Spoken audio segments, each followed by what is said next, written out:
Hello class, my name is Gilbert Gallegos. For this week's assignment, I chose the eulogy delivered by President Ronald Reagan on 31 January 1986 in Houston, Texas. The eulogy was for the 7 astronauts killed aboard the Space Shuttle Challenger. We come together today to mourn the loss of 7 brave Americans, to share the grief we all feel, and perhaps in that sharing, to find the strength to bear our sorrow and the courage to look for the seeds of hope. Our nation's loss is first a profound personal loss to the family and to the friends and loved ones of our shuttle astronauts. To those they have left behind, the mothers, the fathers, the husbands and wives, brothers, sisters, and yes, especially the children, all of America stands beside you in your time of sorrow. What we say today is only an inadequate expression of what we carry in our hearts. Words pale in the shadow of grief. They seem insufficient even to measure the brave sacrifice of those you loved and we so admired.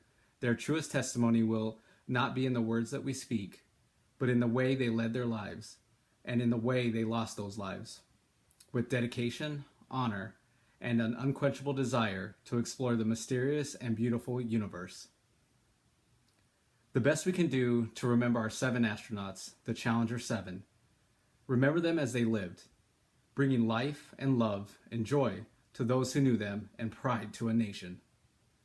They come from all parts of this great country, from South Carolina to Washington State, Ohio to Mohawk, New York, Hawaii to North Carolina to Concord, New Hampshire. They were so different, yet in their mission, their quest, they held so much in common. We remember Dick Scobie, the commander, who spoke the last words we heard from the Space Shuttle Challenger. He served as a fighter pilot in Vietnam, earning many medals for bravery, and later as a test pilot of advanced aircraft before joining the space program. We remember Michael Smith, who earned enough medals as a combat pilot to cover his entire chest, including the Navy Distinguished Flying Cross and 3 air medals. We remember Judith Resnick, known as JR to her friends, always smiling, always eager to make a contribution, finding beauty in the music she played on her piano during her off hours. We remember Ellison Onizuka, who as a child running barefoot through the coffee fields and macadamia groves of Hawaii, dreamed of someday traveling to the moon. Being an Eagle Scout, he said, had helped him soar to the impressive achievement of his career. We remember Ronald McNair, who said that he learned perseverance in the cotton fields of South Carolina. His dream was to live aboard the space station, performing experiments, and playing his saxophone in the weightlessness of space. Ron, we will miss your saxophone, and we will build your space station. We remember Gregory Jarvis. On that ill-fated flight, he was carrying with him a flag of his university in Buffalo, New York. A small token, he said, to the people who unlocked his future. We remember Krista McAuliffe, who captured the imagination of the entire nation, inspiring us with her pluck, her restless spirit of discovery, a teacher, not just to her students, but to an entire people, instilling us all with the excitement of this journey we ride into the future. We will always remember them, these skilled professionals, scientists and adventurers, these artists and teachers, and family men and women.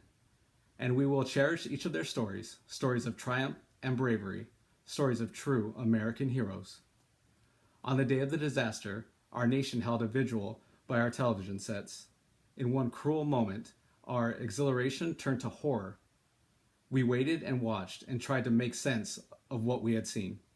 That night, I listened to an in-call program on the radio.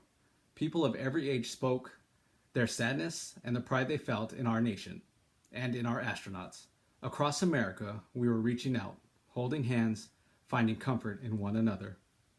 The sacrifice of your loved ones has stirred the soul of our nation, and through the pain, our hearts have been opened to a profound truth. The future is not free.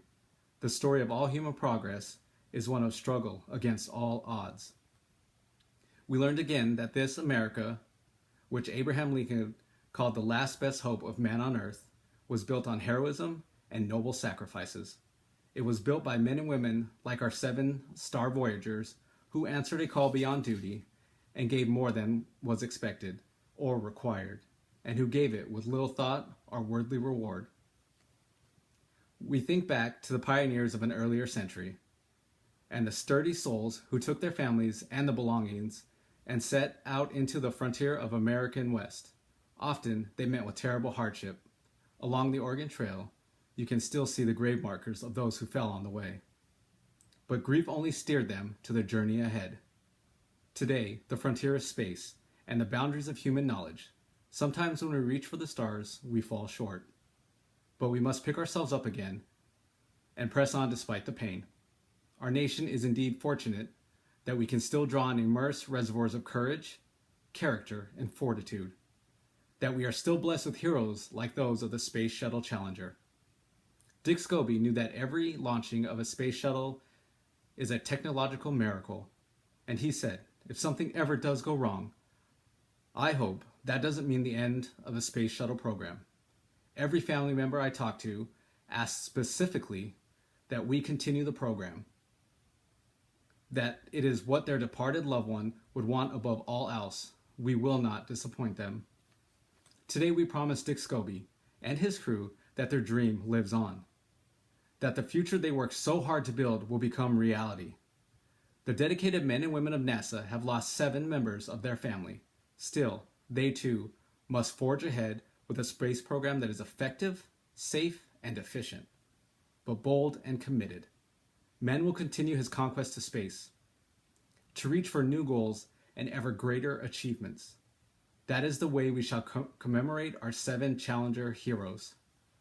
Dick, Mike, Judy, Elle, Ron, Greg, and Krista, your families and your country mourn your passing. We bid you goodbye. We will never forget you. For those who knew you well and loved you, the pain will be deep and enduring. A nation, too, will long feel the loss of our 7 sons and daughters, our 7 good friends. We can find consolation only in faith, for we know in our hearts that you who flew so high and so proud now make your home beyond the stars, safe in God's promised land of eternal life. May God bless you all and give you comfort in this difficult time.